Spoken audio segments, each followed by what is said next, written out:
Good morning. I'm Shyam Varadarajalu from Orlando Health's Digestive Health Institute. We are pleased to present the top abstracts submitted to DDW 2021. Abstracts have been selected based on clinical relevance, novelty, and study methodology. We hope that you will find this presentation to be of relevance to your clinical practice. The COVID-19 pandemic has resulted in the cancellation of 2 consecutive DDWs. We hope that we will meet in person at DDW 2022 in San Diego. Our prayers and thoughts are with our colleagues in India, where the pandemic is active. Thank you. Good morning, everyone, and welcome to the DDW 2021 endoscopy update. My name is Ji-Young Bang, and this morning I'll be presenting some of the best abstracts presented at DDW this year on a wide range of topics that includes bariatrics, artificial intelligence, the lower GI tract, ERCP, radiation exposure, endoscopic ultrasound, the upper GI tract, and third space endoscopy. I hope you find the morning to be informative and enjoyable. In this section, we'll be summarizing the abstracts on bariatric endoscopy.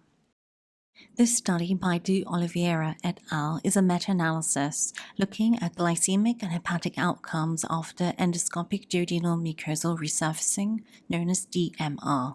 DMR is an innovative endoscopic bariatric and metabolic therapy and is a strategy for patients with poorly controlled type 2 diabetes, and it aims to decrease the role of anti-incretins in the proximal small bowel and re-establish healthy neuroendocrine axis. This meta-analysis evaluated the effectiveness of the procedure and its effects on glycemic and hepatic outcomes. Studies evaluating duodenal mucosal resurfacing procedures among patients with type 2 diabetes were included. The primary outcome was procedural effectiveness defined as a change in metabolic parameters at 3 and 6 months post-procedure, change in HbA1c levels, fasting plasma glucose level, liver function tests, or reduction in hepatic steatosis. 4 studies comprising a total of 127 patients were included.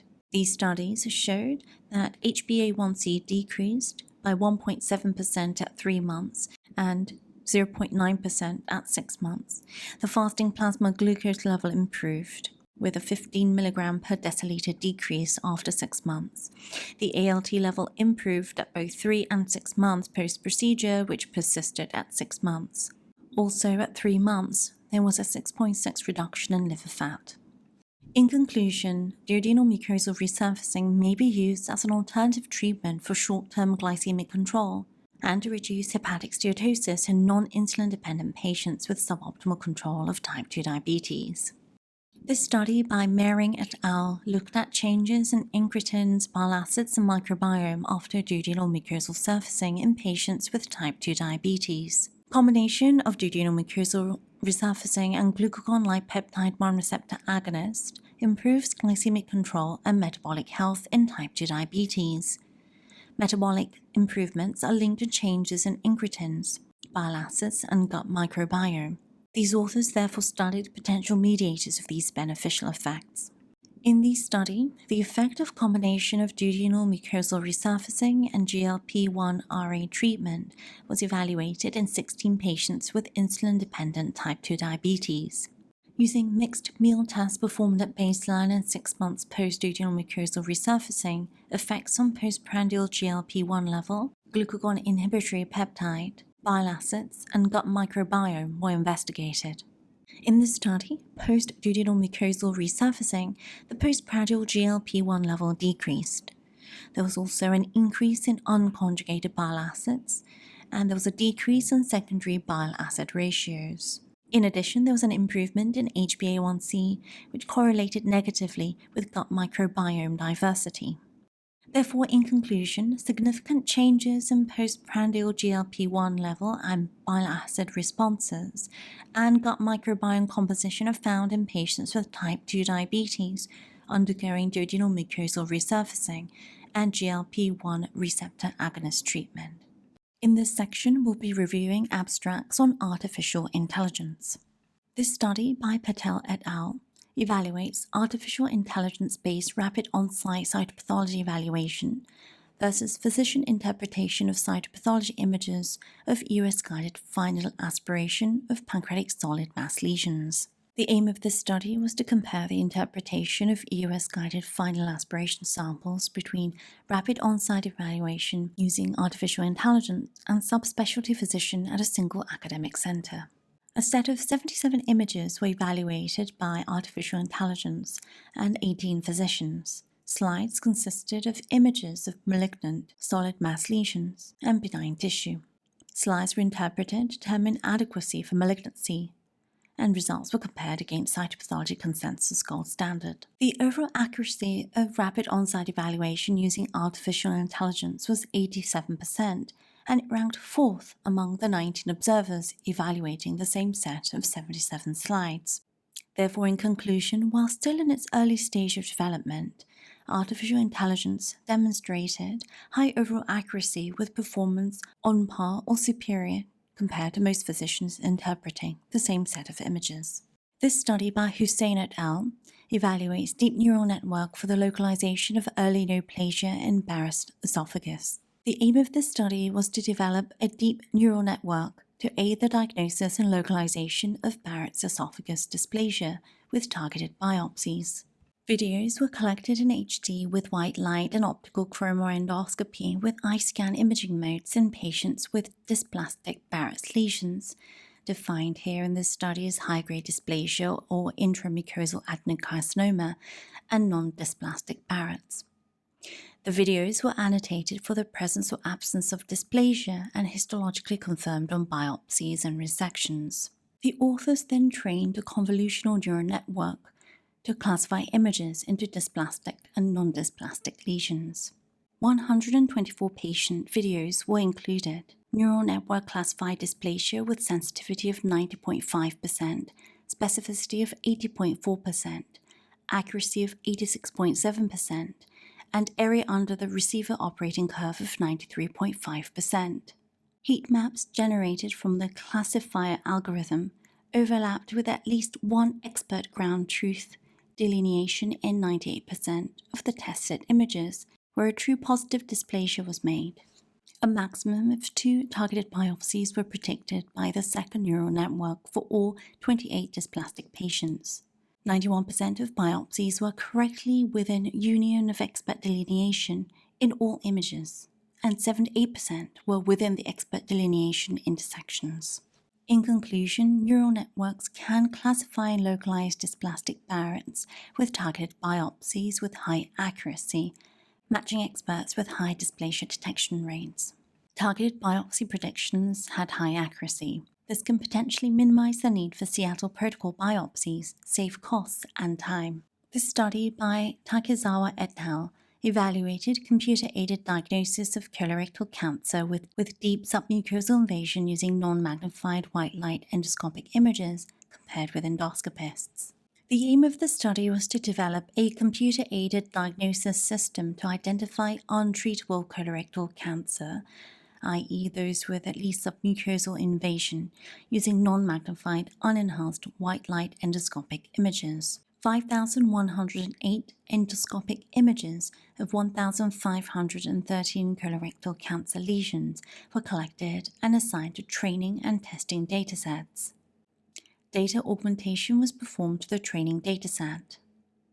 Authors employed a set of pre-processing options for image augmentation. The diagnostic performance was assessed using testing datasets, including 403 colorectal cancers, with 1,392 images. The computer-aided diagnosis system generated a probability score for T1B cancer for each image. 2 experts and 2 trainees read the identical testing dataset with probability scores. The accuracy of computer-aided diagnosis was higher than both experts. Area under the curve showed similar values for computer-aided diagnosis and experts, and significant differences were not observed for any comparisons. However, the accuracy for trainees, as well as the area under the curve, was significantly inferior to computer-aided diagnosis. The diagnostic performance of computer-aided system has accuracy equivalent or superior to experts, and far superior to trainees, suggesting an extremely promising approach. These are the session highlights for the abstracts in the Artificial Intelligence section. AI-enabled rapid onset evaluation will likely improve the diagnostic performance of Eos Guided final biopsy and also obviate the need for on-site cytopathologist. Neural networks can classify localized dysplastic areas within Barrett's esophagus and enable targeted biopsies. By accurately predicting submucosal invasion, computer-assisted diagnostic systems will help to improve the technical and clinical outcomes of colon ESD. In this section, we'll be summarizing abstracts of the lower GI tract. This study by Bari et al. Looked at the location-based resect and discard strategy for diminutive colon polyps in a prospective clinical study. The aim of this study was to evaluate a simplified resect and discard strategy that was not operator-dependent. In this study, anatomical location was used to classify colon polyps as either non-neoplastic or low-risk neoplastic. Rectosigmoid diminutive polyps were considered hypoplastic, and those proximal to the sigmoid were considered neoplastic. Surveillance interval assignments based on these a priori assumptions were compared with those based on actual pathology and optical diagnosis. The primary outcome measure was a 90% agreement with pathology in surveillance interval assignment. Of 1,117 patients, 43.1% had at least one diminutive polyp. Surveillance interval agreement between resect and discard strategy and pathology was 97%. This was significantly higher than the optical diagnosis using NICE and SANO classifications, which were only 89.1% and 90% in agreement. In conclusion, the location-based resect and discard strategy achieved very high surveillance interval agreement with pathology-based surveillance interval assignment and outperformed optical diagnosis. This study by Yu et al. Is an observational study looking at the characteristics of large colon polyps missed on index colonoscopy in patients referred for EMR. The aim of the study was to identify the frequency and characteristics of polyps missed at index colonoscopy in patients referred for EMR. This was a retrospective study of first-time referrals for EMR of large colon polyps over 2 years. Patients were included if there was at least one additional polyp besides the lesion being referred that was greater than 10 mm in size. A polyp was counted as missed on index colonoscopy if it was found on the colonoscopy referred for EMR but not documented on the colonoscopy report. Among 389 referred patients, 41 patients, that is 10.5%, of these 41 patients, 62 additional large colon polyps were identified. 14 of the 62 additional large polyps were missed on index colonoscopy. All missed polyps were sessile and the majority were in the right colon. In conclusion, in patients being referred for large colon polyp EMR, additional large colon polyps may be overlooked at the time of index colonoscopy. Most of these missed colon polyps are sessile and located in the right colon. Our next study by Crockett et al. Is a randomized trial looking at the effect of clip closure on outcomes after resection of large serrated polyps.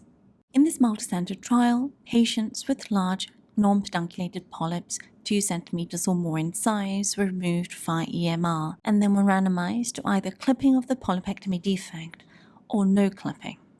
The analysis was limited to polyps that had serrated histology. The primary outcome measure was severe post-procedure bleeding within 30 days of colonoscopy. Secondary outcome measure were other serious adverse events. 195 patients with 220 serrated polyps were included. 39 patients were on antithrombotic medications. The median polyp size was 25 mm, predominantly in the right colon. 99 patients were assigned to the clip closure group and 96 patients to the control group.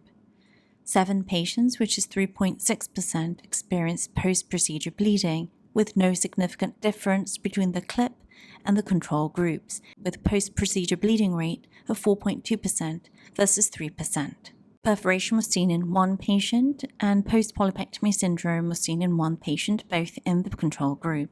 In conclusion, the post-procedure bleeding rate for EMR of large serrated polyps is low without clear benefit of prophylactic clipping of the polypectomy defect in this group.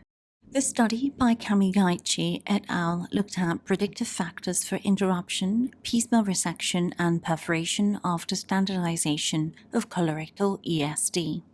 The aim of the study was to evaluate predictive factors for interruption, piecemeal resection, and perforation for colorectal ESD. The Hiroshima GI Endoscopy Research Group looked at consecutive patients who underwent ESD over a 5-year period, which comprised 2,592 patients. These authors then looked at factors that were predictive of interruption, piecemeal resection, and perforation during colorectal ESD. The mean lesion size was 30 millimeters, and the mean procedure time was 84 minutes. En-bloc resection was achieved in 96.4% of cases. The incidence of interruption, piecemeal resection, and perforation was 0.7%, 2.9%, and 3% respectively. Emergency surgery was required in 16.4% of perforation cases. Factors associated with interruption of colorectal ESD was the occurrence of perforation, deep submucosal invasion, poor scope operability, and severe submucosal fibrosis. The factors associated with piecemeal resection were poor scope operability, severe submucosal fibrosis, and procedure time that was longer than 85 minutes. Factors associated with perforation during ESD were severe submucosal fibrosis, poor scope operability, long procedure time of over 85 minutes, and large tumor size of greater than 4 centimeters. As you can see, severe submucosal fibrosis was a common predictive factor and was observed in 18.7% of lesions on folds or flexure. Therefore, in conclusion, severe submucosal fibrosis and poor scope operability are the common predictive factors for interruption, piecemeal resection, and perforation in colorectal ESD. However, prediction of severe submucosal fibrosis prior to ESD was difficult. In this study by Spadaccini et al., these authors looked at the clinical outcomes and predictors of recurrence in non-curative ESD for colorectal cancer.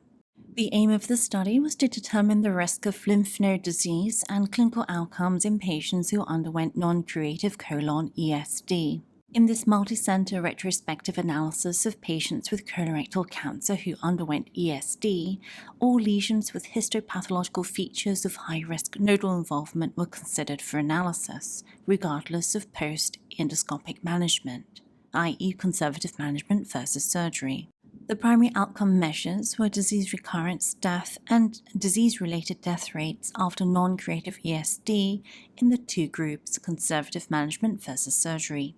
The secondary outcome measures was the rate of residual disease at previous resection site and involvement of regional lymph nodes among patients who underwent surgery. 207 patients who underwent non-curative resections were included for analysis. 126 patients were referred for surgery, which is 60.9%, and the remaining 39.1% were followed up. At mean of 27.6 months, there was no significant difference in recurrence rate between the two groups, with p-value of 0.3. However, the conservative group showed higher risk of death for any cause compared to surgery, with hazard ratio of 3.99. No difference was observed for disease-specific survival rates.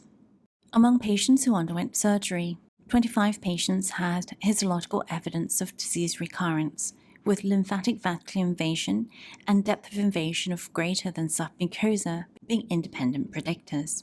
In conclusion, additional surgical resection may not be clinically relevant in all cases of non-curative ESD.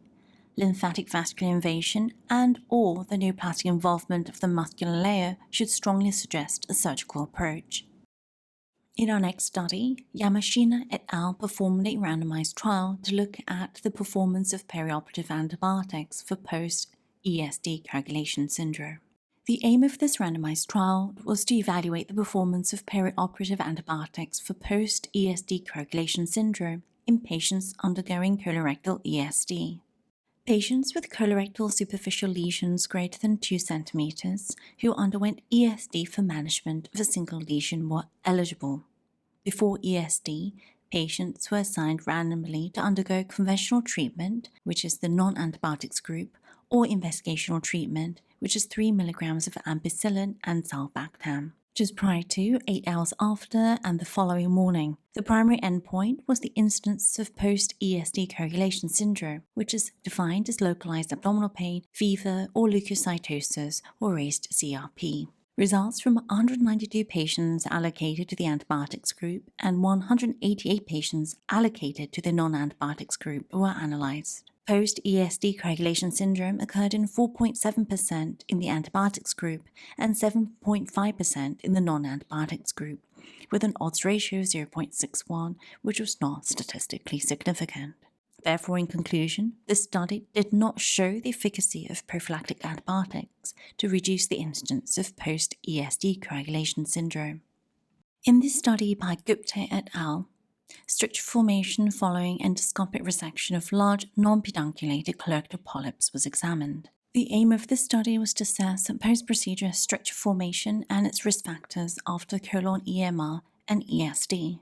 Patients who underwent EMR, ESD, or cold snare polypectomy for large non-pedunculated colon polyps were included in this study. The circumferential extent of the endoscopic resection defect was graded as 50%, 75%, or 90%. Strictures were considered severe if patients experienced obstructive symptoms. Strictures were considered moderate if patients were asymptomatic but had strictures that could be traversed with resistance or only with balloon dilation. The primary outcome measures included stricture prevalence, risk factors for stricture formation, and stricture management. Post-endoscopic resection strictures occurred in 3.8% of patients. Stricture was defined as moderate in 20 patients and severe in 15 patients. Strictures were located in the left colon in 97% of cases.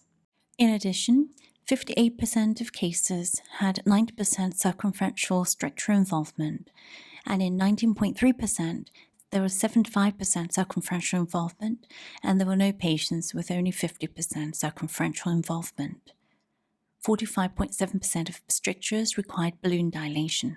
Risk factors for stricture development included left colon involvement and more than 90% circumferential involvement of the endoscopic resection defect. Severe strictures were more frequently encountered in the rectum and required earlier and more frequent balloon dilations. In conclusion, left-sided large non-pedunculated colon polyps and more than 90% circumferential involvement of the endoscopic resection defect are significant risk factors for stricture formation. Severe symptomatic strictures require early and multiple dilations. This study by Kamikuzuru et al. Investigated the long-term prognosis after endoscopic balloon dilation in patients with Crohn's disease. The aim of the study was to evaluate features of stricture requiring surgery in patients with Crohn's disease who underwent endoscopic balloon dilation. In this study, Crohn's disease patients were followed for at least 3 years after endoscopic balloon dilation. The primary success of balloon dilation was defined as the ability to pass the endoscope through the stricture after the dilation procedure.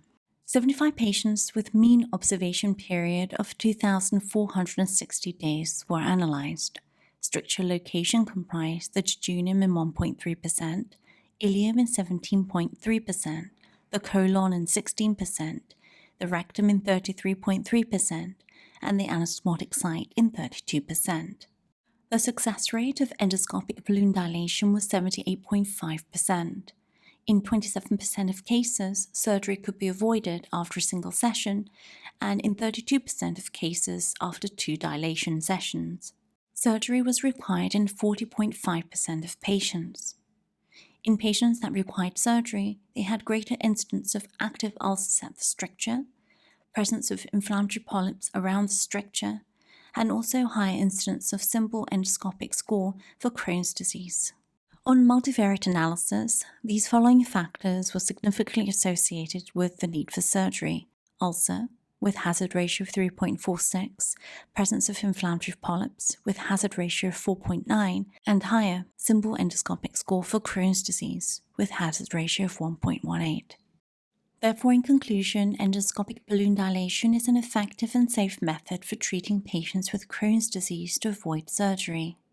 The remaining inflammation, however, may affect the long-term prognosis after balloon dilation. Medical treatment to promote endoscopic healing as a treat-to-target strategy should be pursued in Crohn's disease patients who undergo endoscopic balloon dilation. These are the session highlights from the lower GI tract abstracts. Diminutive rectosigmoid polyps can be resected and safely discarded without the need for pathological assessment.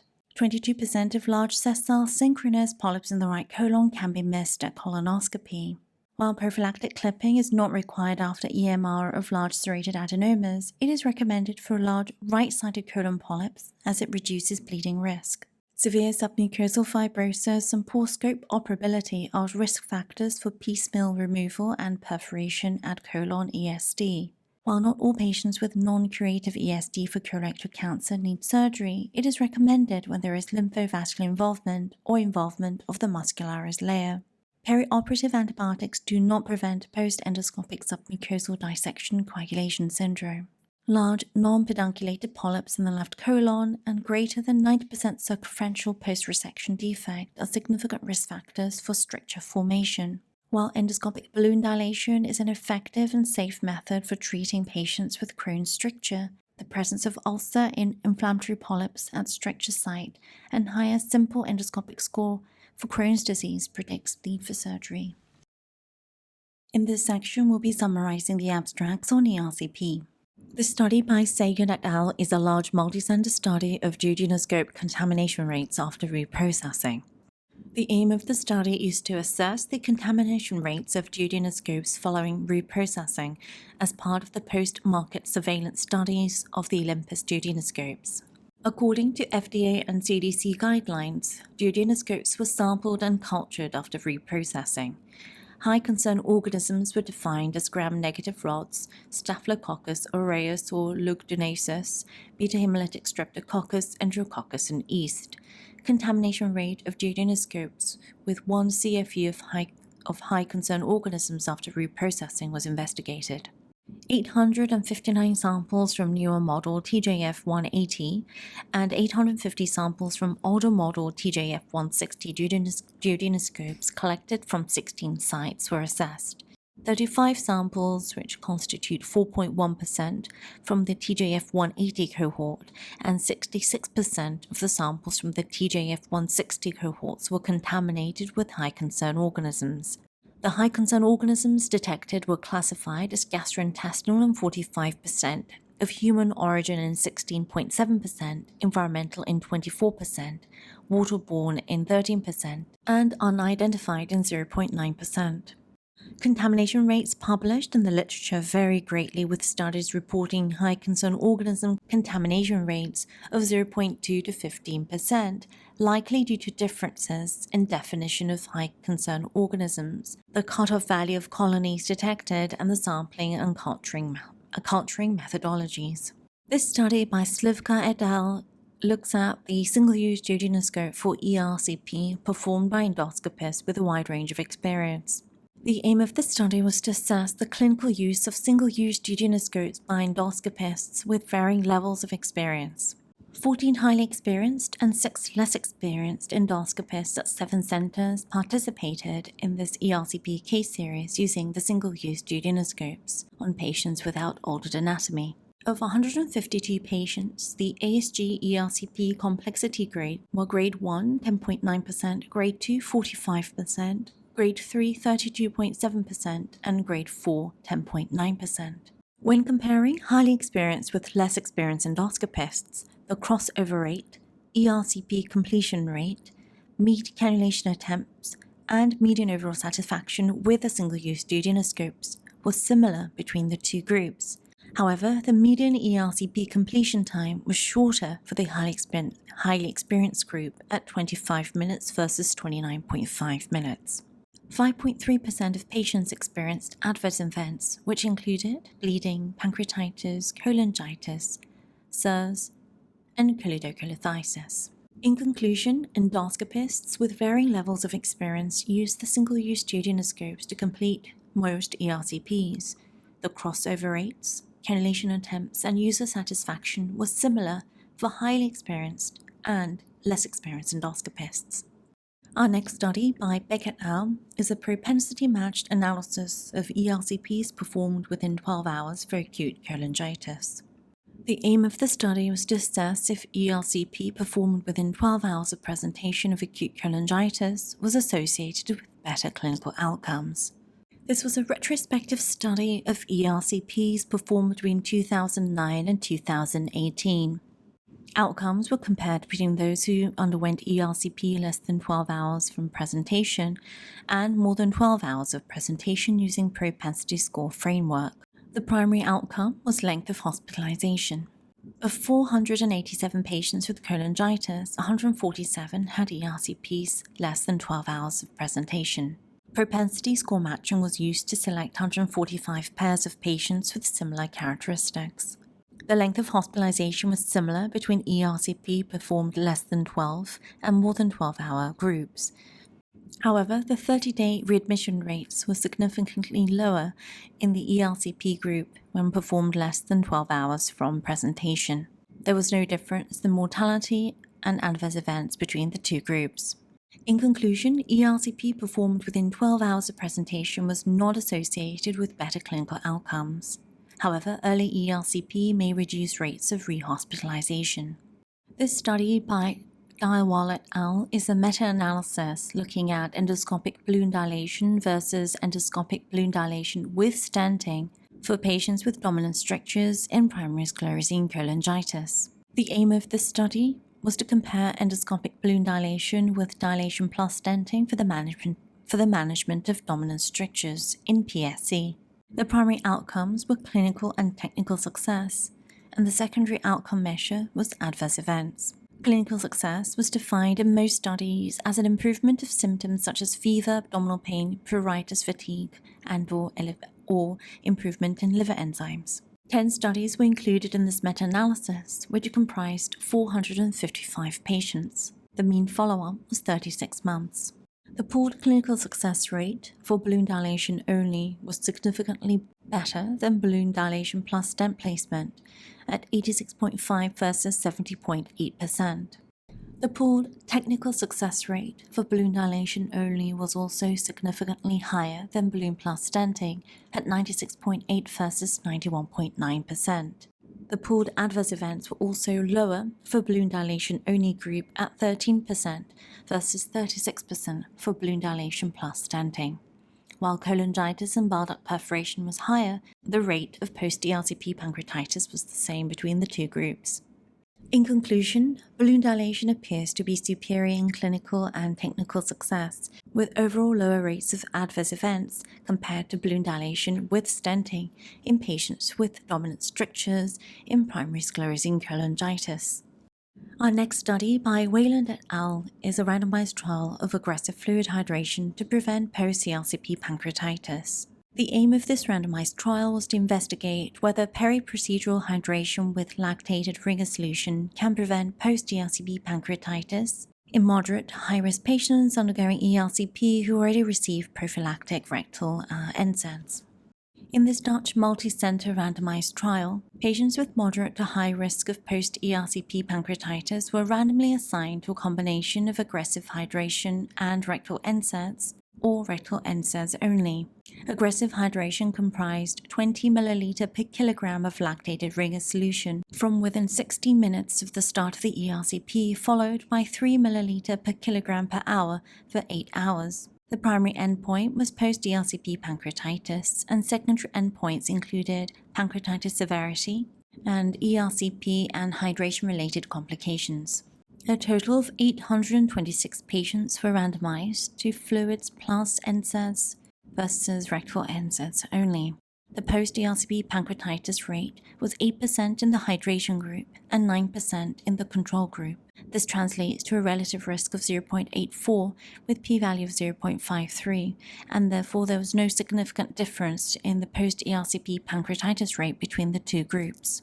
21 patients, which is 5% of the hydration and 8% of the control group, developed moderate to severe pancreatitis. ERCP and hydration-related complication rates also did not differ between the two groups. In conclusion, combination of aggressive periprocedural hydration and rectal NSAIDs was not superior in reducing the incidence of post-ERCP pancreatitis compared to rectal NSAIDs only in patients with moderate to high risk of post-ERCP pancreatitis. In our next study by Pan et al., combination of rectal indomethacin and pancreatic duct stenting is compared with indomethacin alone in preventing post-ERCP pancreatitis. The aim of the study was to identify the subset of patients in whom combination of indomethacin with pancreatic duct stenting may be beneficial when compared with rectal indomethacin alone in the prevention of post-ERCP pancreatitis. In the study, patients with native papilla who underwent ERCP in 8 tertiary hospitals were screened. Patients were enrolled if the cannulation proved difficult and post-procedure indomethacin was administered. The primary outcome was the rate of post-ERCP pancreatitis. 1,889 patients had difficult cannulation and received indomethacin. After propensity score matching, 332 patients were identified. The rate of post-ERCP pancreatitis was comparable between the two groups at a rate of 12.7 versus 10.2%. On subgroup analysis, post-ERCP pancreatitis rate was lower in the indomethacin plus stenting group compared to indomethacin alone group in patients undergoing double guide wire technique. In conclusion, indomethacin plus pancreatic duct stenting was useful in preventing post-ERCP pancreatitis in patients undergoing double guide wire technique. Our next study is a large retrospective cohort study by Holmes et al. Looking at predictors of bleeding and management of bleeding during endoscopic necrosectomy in patients with walled-off necrosis. The aim of this study was to evaluate pre-procedural risk factors for bleeding in patients undergoing endoscopic drainage or direct endoscopic necrosectomy of walled-off necrosis and to compare outcomes in patients receiving endoscopic versus interventional radiology-guided hemostasis. This was a retrospective study of patients undergoing endoscopic drainage or endoscopic necrosectomy for walled-off necrosis. Between 2014 and 2020, bleeding occurred in 5.2% of endoscopic necrosectomy procedures. Endoscopic hemostasis was attempted in 10 procedures. 5 were treated with clips, 1 with bipolar coagulation, 6 with epinephrine injection, 1 with coag graspers, and 4 received multiple modalities. Endoscopic hemostasis was unsuccessful in 3 patients who subsequently underwent angiography.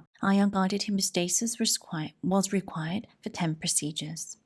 Thrombocytopenia and cirrhosis were factors significantly associated with intra-procedural bleeding.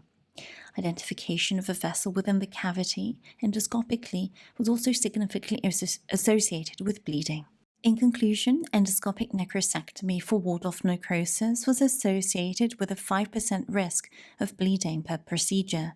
Thrombocytopenia and cirrhosis are independent risk factors for bleeding complications. Identification of a vessel within walled-off necrosis cavity during endoscopy is also highly predictive of bleeding during endoscopic necrosectomy. These are the session highlights for ERCP abstracts. Duodenoscope contamination rate involving high-risk organisms after duodenoscope reprocessing ranges from 4 to 7%.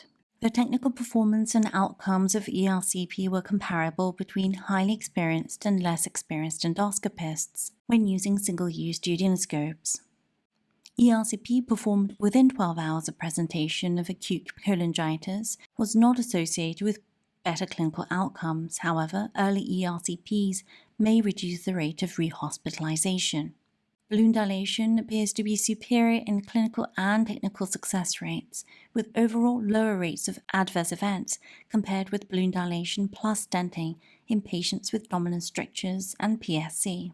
Combination of aggressive periprocedural hydration and rectal NSAIDs was not superior in reducing the incidence of post-ERCP pancreatitis compared to rectal NSAID monotherapy in patients with moderate to high risk of post-ERCP pancreatitis. Prevention of post-ERCP pancreatitis with indomethacin plus pancreatic duct stenting was useful only in patients undergoing double guide wire technique.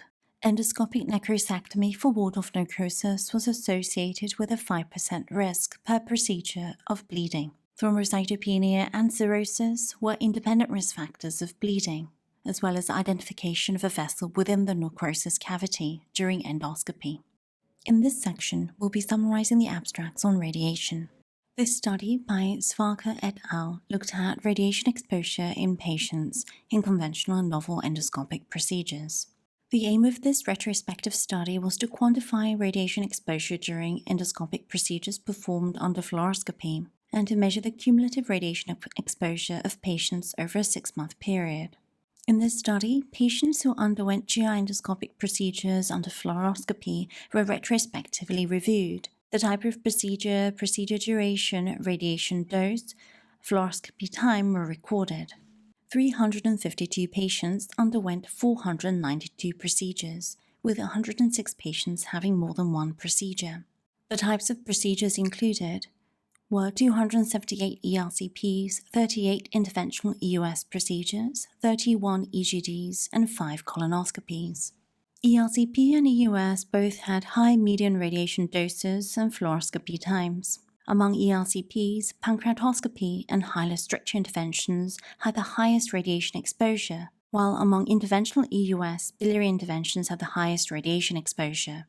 Over the study period, patients were exposed to a median cumulative radiation dose of 18.1 milligrays and fluoroscopy time of 126 seconds when all 492 procedures were included. In conclusion, although fluoroscopy is an essential tool in endoscopy, endoscopists must remain cognizant of the significant radiation exposure patients may experience, especially in the setting of novel endoscopic interventions. This study by Boal et al. Looks at radiation exposure during therapeutic endoscopic ultrasound procedures. The aim of the study was to evaluate the radiation exposure dose and mean fluoroscopy time for Eos Guided drainage procedures to determine the radiation exposure.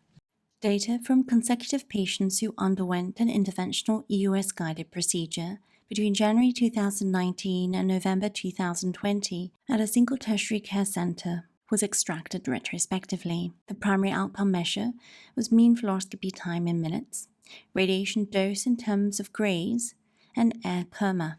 139 patients underwent the following EUS-guided intervention procedures: EUS-guided hepatogastrostomy, EUS-guided gallbladder drainage, EUS-guided cholidocudiogenostomy, EUS-guided pancreatic duct drainage, EUS-guided gastroduodenostomy, and EUS-guided pancreatic fluid collection drainage. The mean fluoroscopy times for EUS-guided hepatogastrostomy was 21.36 minutes. That for EUS-guided gallbladder drainage was 9 minutes, for cholidocudiogenostomy was 9.5 minutes, pancreatic duct drainage was 15.96 minutes, gastroduodenostomy was 18 minutes, and pancreatic fluid collection drainage was 14.79 minutes. The radiation exposure during EUS-guided gallbladder drainage was lower compared to other EUS-guided procedures. The radiation doses were as follows. For hepatogastrostomy was 5,292, gallbladder drainage was 2,285, cholidocudiogenostomy was 2,740, for pancreatic ductal drainage was 4,490, gastroduodenostomy is 4,187, and for pancreatic fluid collection drainage was 3,371. In conclusion, EUS-guided drainage procedures are associated with a significant radiation exposure. Amongst the EUS-guided drainage procedures, gallbladder drainage had the least fluoroscopy time and radiation exposure, while EUS-guided hepatogastrostomy had the highest mean fluoroscopy time and radiation exposure. I hope that you're enjoying the DDW update so far. We'll now go on a 2-minute commercial break.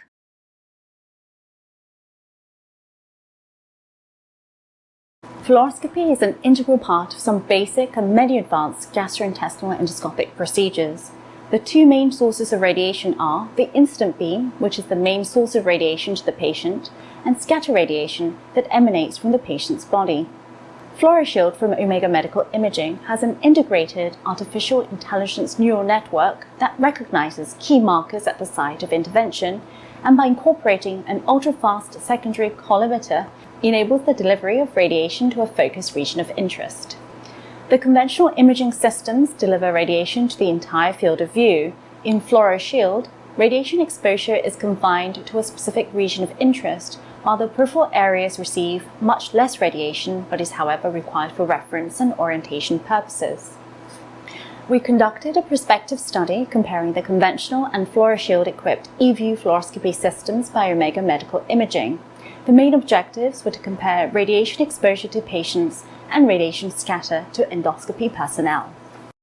Over a 6-week period, 100 patients underwent fluoroscopy-aided endoscopic procedures, 50 using the conventional and 50 using the Fluoroshield fluoroscopy system. There was no significant difference in patient demographics, body mass index, procedural type, procedural or fluoroscopy time between the conventional and Fluoroshield systems. Radiation exposure to patients was lower, with median dose area product of 2,178 versus 5,708, with a p-value of 0.001. And scatter effect endoscopy personnel was less, with total deep dose equivalent of 0.28 versus 0.69, which is a difference of 59.4% for Fluoroshield as compared to conventional system. On multivariate regression analysis, after adjusting for patient characteristics, procedural and fluoroscopy duration, and the type of fluoroscopy system, only AI-equipped Fluoroshield and fluoroscopy duration were associated with radiation exposure. Our study conclusively proved that the AI-equipped Fluoroshield significantly reduces radiation exposure to patients and scatter effect to endoscopy personnel.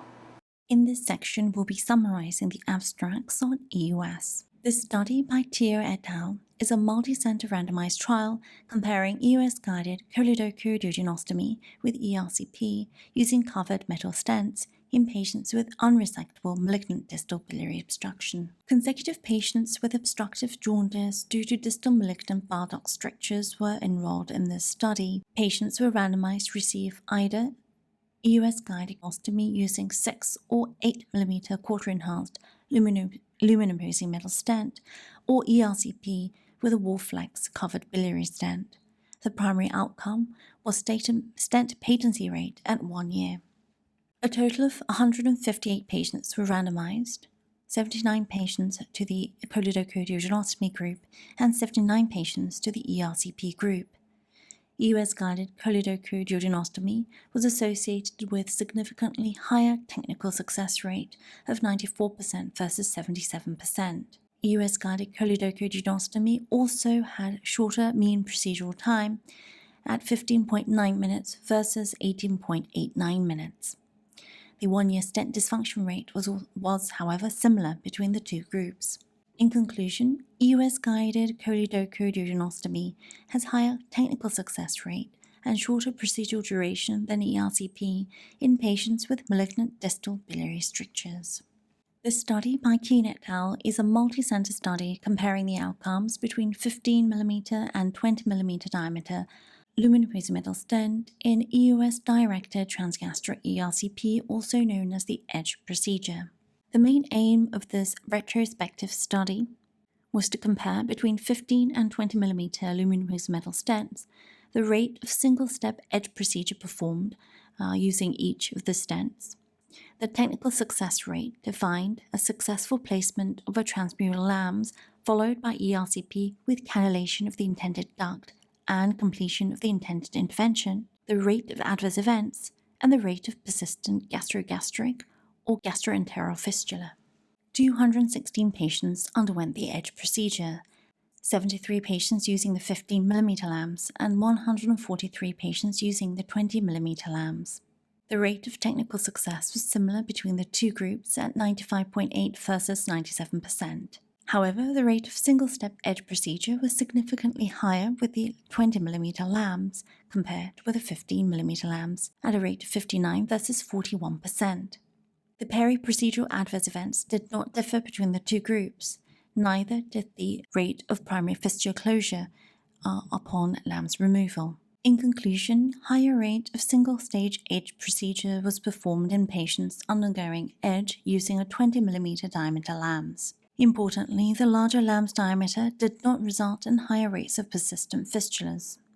Endoscopic closure of persistent fistulas carries a high success rate. Our next study by Che et al. Is EOS-guided portal pressure gradient measurement predicting fibrosis on liver histology. The aim of this study was to assess the value of Eos Guided Portal Pressure Gradient Measurement in predicting fibrosis on liver histology in patients undergoing Eos Guided Portal Pressure Gradient Measurement with Eos Guided liver biopsy in a single session. In this retrospective study, 42 patients were identified who were suspected of having cirrhosis, who underwent Eos-guided portal pressure gradient measurement and Eos-guided liver biopsy in a single session. The technical success rate was 100%, and there were no major adverse events. In this study, the authors found that there was an excellent correlation between portal pressure gradient measurement and clinical indices of portal hypertension, portal hypertensive gastropathy, and thrombocytopenia.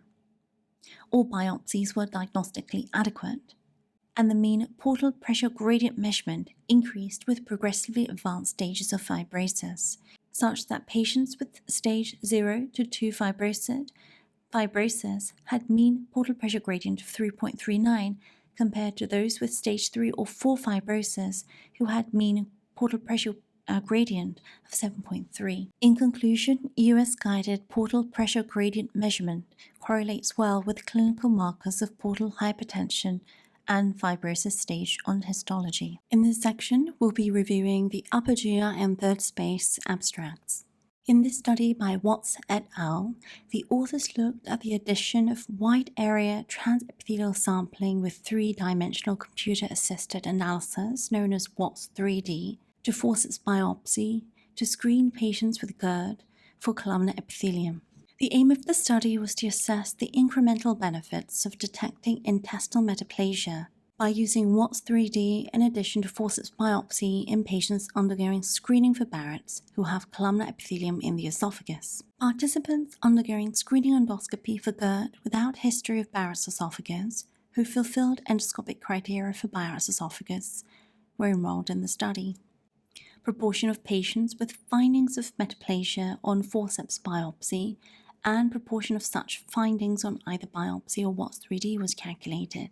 Incremental yield was defined as the proportion of metaplasia on either biopsy or Watts 3D minus proportion with metaplasia on forceps biopsies alone. 100 patients had at least 1 centimeter of visible columnar mucosa. 44% demonstrated metaplasia by either Watts 3D or forceps biopsies, and the Watts 3D had an incremental yield of 17% for metaplasia and a relative increase of 63%.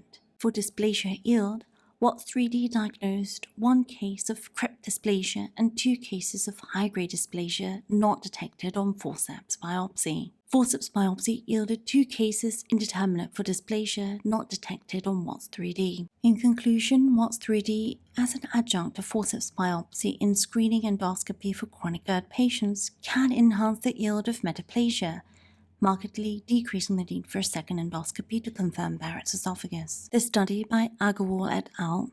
Compares the outcomes of endoscopic eradication therapy for dysplastic Barrett's esophagus using RFA and cryoballoon ablation. With low-grade dysplasia, high-grade dysplasia, or intramucosal carcinoma, undergoing endoscopic eradication therapy using RFA or cryoballoon ablation as the primary ablation modality at 3 tertiary referral centers over 6 years were analyzed. The primary outcome measures included the rates and predictors of complete remission of dysplasia and complete remission of intestinal metaplasia in the 2 ablation groups. Propensity score matched analysis was conducted, matching relevant clinical variables. 369 patients were included. The median follow-up after initial ablation was 1.5 years in the RFA group and 2 years in the cryoablation group. The odds of reaching complete remission of dysplasia and complete remission of intestinal metaplasia was not influenced by the ablation modality. Results of the propensity score matched analysis revealed comparable results for achieving complete remission of dysplasia and a trend towards higher probability of reaching complete remission of metaplasia with cryoablation. The rate of complications and recurrence were comparable between the 2 groups. In conclusion, histological and safety outcomes with endoscopic eradication therapy for dysplastic Barrett's using cryoablation and RFA were comparable, with a non-significant trend for complete remission of metaplasia in the cryo group on propensity score analysis. Our next abstract by Ghazali et al. Is a meta-analysis comparing short versus standard myotomy lengths for perm in the treatment of achalasia. The meta-analysis included randomized controlled trials, cohort studies, case control studies, and case series of patients who underwent short or standard perm. The primary outcome measure was clinical success, defined as post-operative Eckhart score of 3 or lower. The secondary outcome measures were post-operative GERD and procedure time. 7 studies were included in this meta-analysis comprising 638 patients. Short myotomy length was equally effective as the standard myotomy length in achieving clinical success. Additionally, the shorter myotomy had shorter operation time, lower risk of reflux esophagitis on endoscopy, and less pathologic acid exposure. In conclusion, perm using a shorter myotomy is comparable to standard myotomy in terms of clinical success. Also, shorter myotomy required shorter operation time and reduced the occurrence of post-operative GERD.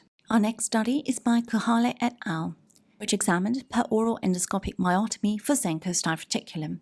In this study, the per-oral endoscopic myotomy technique, also known as Z-perm, was compared with traditional septoptomy for the treatment of Zenker's diverticulum. This was a retrospective study comprising 7 centers. In this study, 49 patients had the traditional septoptomy and 52 patients had Z-perm. The Z-perm group had significantly lower rate of adverse events than the septoptomy group at 9.6 versus 30.6%. All other outcome measures were not statistically different between the 2 groups. In the treatment of Zenker's diverticulum, the technical and clinical outcomes for septoptomy and Z-perm are similar, except that Z-perm was associated with significantly lower rates of adverse events. Our next study by Ochi et al. Looks at pre-procedure FFP and bleeding risk in patients with cirrhosis and coagulopathy undergoing invasive procedures.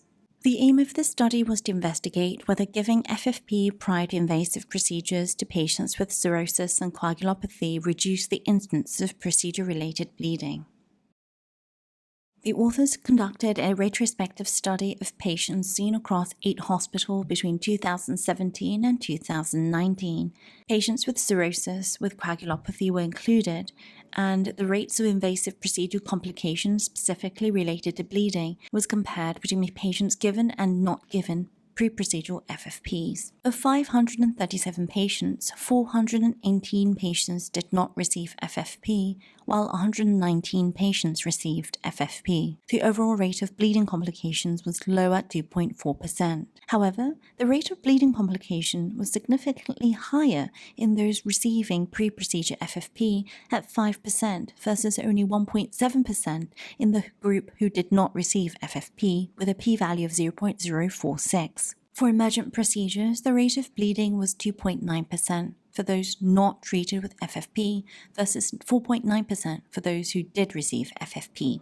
For elective procedures, the rate of bleeding was 0.5% for those not treated with FFP and 5.4% for those who received FFP. In conclusion, for patients with cirrhosis and coagulopathy who underwent invasive procedures, regardless of whether it was emergent or elective, the rate of procedure-related bleeding was not lower in patients given FFP pre-procedure. Our next study by Ne et al.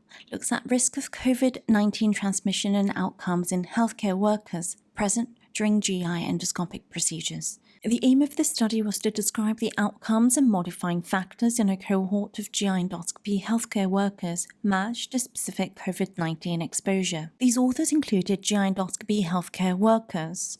That included endoscopists, trainees, anesthesia staff, nursing staff, and technicians present in room in patients with confirmed COVID-19 infections at multiple international centers during the initial phase of COVID-19. COVID-19 infection in GI endoscopy healthcare workers was defined as a positive COVID-19 test or presence of symptoms attributed to COVID-19 within the study period. 62 GI endoscopy healthcare workers were included from 10 centers. 6 GI endoscopy healthcare workers were COVID-19 positive and 3 had COVID-19 symptoms. Of these 9 healthcare workers infected with COVID-19, 4 patients were asymptomatic and 5 were mild to moderately symptomatic. Everybody used gloves and masks, and the majority of healthcare workers had used N95 masks.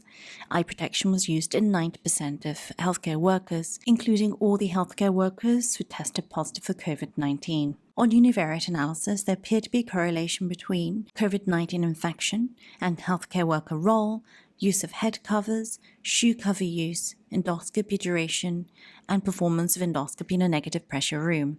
However, the multivariate analysis did not confirm these univariate analysis findings.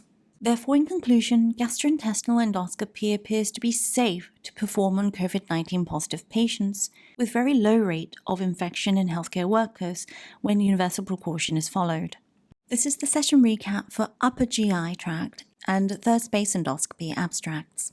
What's 3D as an adjunct to forceps biopsy and screening endoscopy for chronic GERD can enhance the diagnostic yield of intestinal metaplasia. Histological and safety outcomes in the endoscopic therapy for dysplastic Barrett's esophagus using cryoablation and RFA appears to be comparable. While POEM using a shorter myotomy is comparable with standard myotomy in terms of clinical success, the procedural time and incidence of post-operative GERD is lower. For patients with cirrhosis and coagulopathy undergoing invasive procedures, the rate of bleeding was not significantly lower when FFP was given pre-procedure. Performing GI endoscopy appears to be safe in COVID-19 positive patients with very low associated rate of infection in healthcare workers when universal PPE protocols are followed.